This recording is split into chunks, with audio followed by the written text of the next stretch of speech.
Welcome to the world of streaming with the Amazon Firestick. Setting up your new device is easy and only takes a few minutes.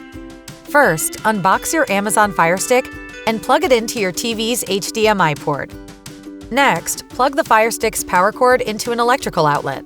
It's best to use the included power adapter for optimal performance.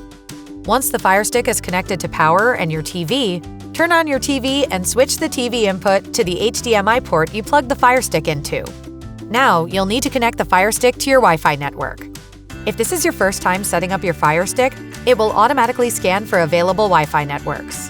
Select your network and enter your Wi-Fi password. If you have an Amazon account, go ahead and sign in. If not, you can create an account during this step. After your Firestick has connected to Wi-Fi, it will check for any available software updates. Finally, you'll be prompted to set up your Firestick's parental controls. You can choose to turn them on or skip this step if it's not necessary.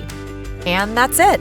Your Amazon Firestick is now set up and ready to use. Happy streaming!